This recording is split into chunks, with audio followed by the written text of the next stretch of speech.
kailangan palitan ng solenoid, motor gatong gawin nyo. Susi nyo lang, tapos ito yung sakit ng ating yan, pag-shootin nyo. Ayan, di ba nag-start? Ayan mga paps, may bagong unit tayo ngayon, Yamaha Sniper 135. Yan, ang issue naman ito is pag nagpreno siya sa uli, walang ilaw kasi nga bitaw yung spring. Tapos yung kanyang foot brake sa piston, so walang tornilyo. Ayun oh. Ayan pre, walang tornilyo yung ayun sa piston. Oh, wala. Kaya wala kang preno sa uli. Ayun, sasalinan na rin natin ng brake fluid.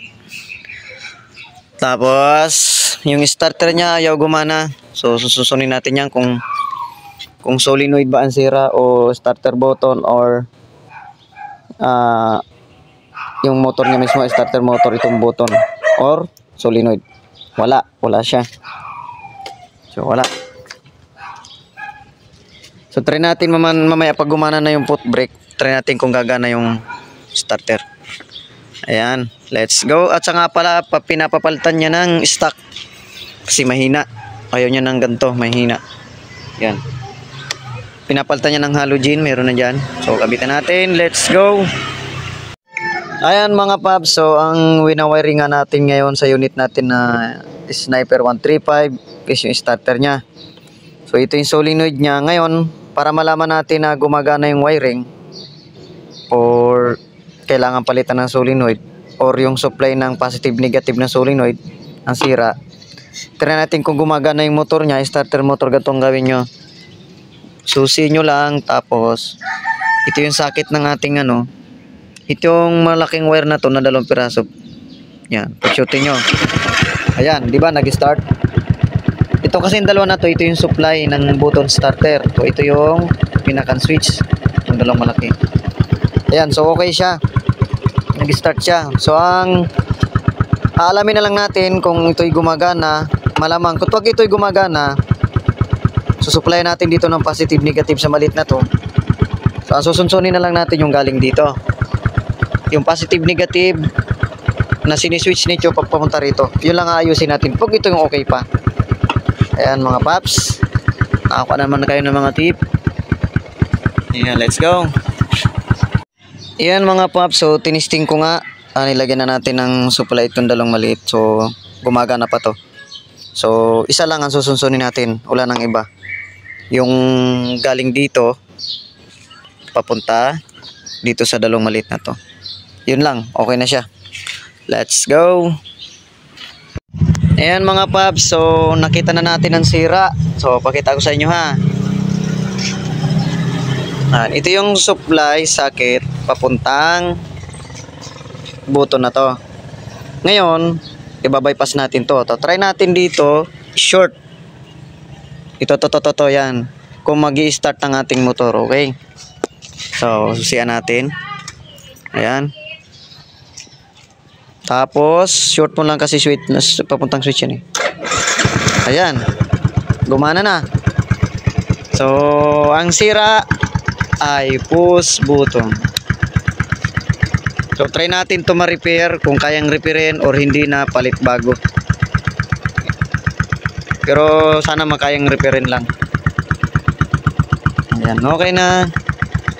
Okay na rin yung kanyang, ayan, tinurnilyo na natin. May brake na rin siya, malakas na rin. Ayan.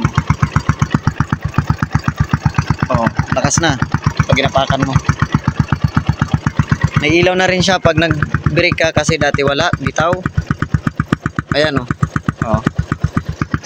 Okay na siya. Starter na lang. Okay. Ayan mga paps, so nilihan natin yung contactor. Ayan oh. Ito yung sa starter niya. Ito yung sa headlight. So ito yung sa kanyang starter. Itong spring na to, tinutulayan to ng kuryente. So puro kalawang na kasi. Nilihan natin. Ngayon try natin kung gagana ba nga sa ating ginawang kuskus balungos. Ayan o. Okay na mga paps. Assemble na lang. So nadala natin sa repair. less gastos mga paps. At ayan mga paps, test drive na natin to. Let's go. Paliparin na natin to mga paps. Panurin nyo hanggang dulo kung gano'ng kalakas yung batak na motor na to mga paps. Let's go.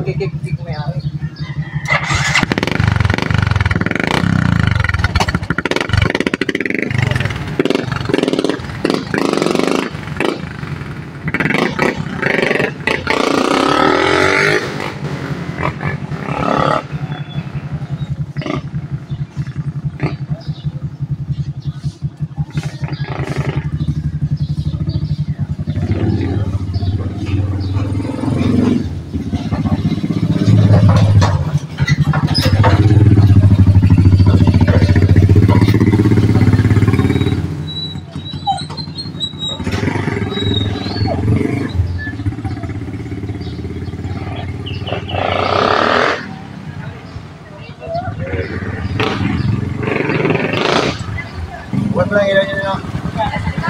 Huwag mo lang ilaw ay.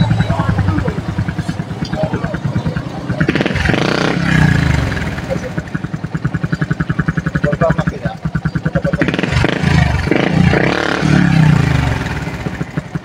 Huwag ba makina? Huwag ba tayo tinig, no? Dati nito ay ano, hirap-hirap mag-mag yung tarong may-ari. In-adjust ko dati sobrang baba. Pero pag nag-aandar, yung manutrap yun. Pagpatay, madali yung mag-neutral, pagpatay. Oo, pagpatay na. Madali. Madali mag-neutral, pagpatay na.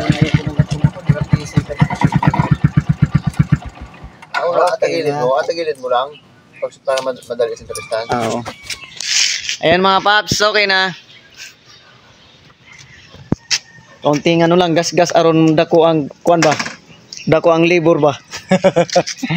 Imo lang ano, gas-gaso ng Regundo ba? Regundo aron mudako ang libur.